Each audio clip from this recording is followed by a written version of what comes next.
For the longest time I kept telling myself, I'll do it later, maybe tomorrow when I feel ready. And without even realizing it, my life started following the same pattern every single day. Wake up, do the same things, repeat the same routine, then go to sleep. Until one day I asked myself, what if the problem isn't that I'm untalented?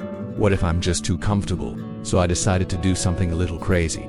For the next 7 days I was going to force myself out of my comfort zone. And trust me, something happened on the last day that I honestly didn't expect. But before we start, if you're into self-improvement and want to grow together, hit that subscribe button right now because there are a lot more challenges and experiments coming.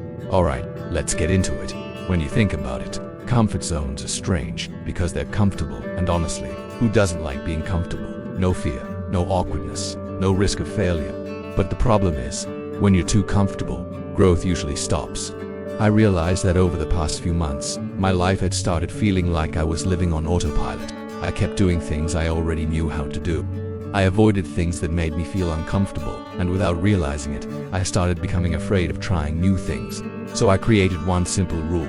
For 7 days, every day, I had to do one thing that made me uncomfortable.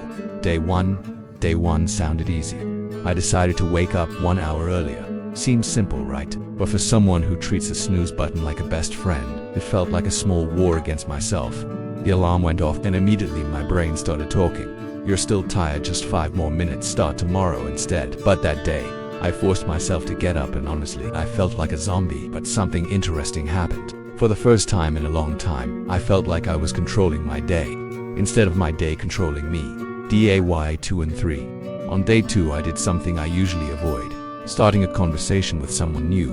For some people that's easy, for me it felt weird. My brain instantly started creating scenarios. What if the conversation gets awkward? What if I sound weird? But then I realized something. Most of those fears only existed inside my head. The conversation was normal. Nothing magical happened. Nothing movie-worthy. But I learned something important.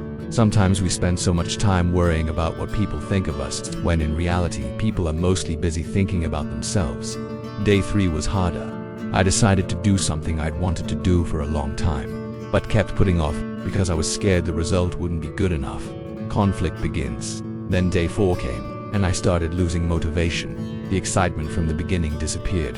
I started thinking, is this even worth it? Why am I doing this? Because the truth is, stepping outside your comfort zone doesn't feel like motivation. It feels more like exhaustion. It feels like fighting with your own mind. And maybe that's the part people rarely talk about. We always see the ending. We see confident people, successful people, fearless people. But we rarely see the part where they were scared, the part where they doubted themselves, the part where they wanted to quit. Day 5, 6 changes start happening. By day 5, something started changing, not something huge.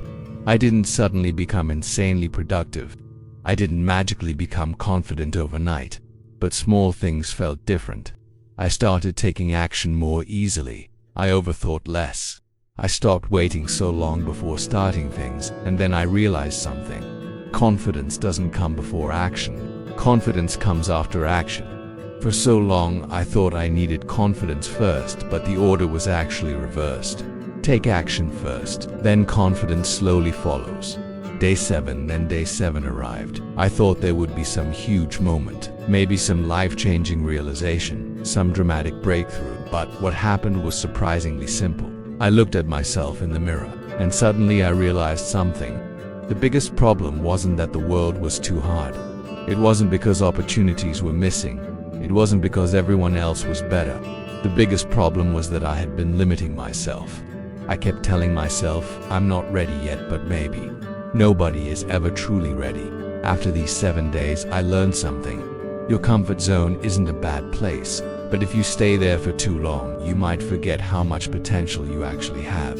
And maybe right now there's something you've wanted to do for a long time. Start a YouTube channel, learn a new skill, talk to someone, chase something you've been putting off.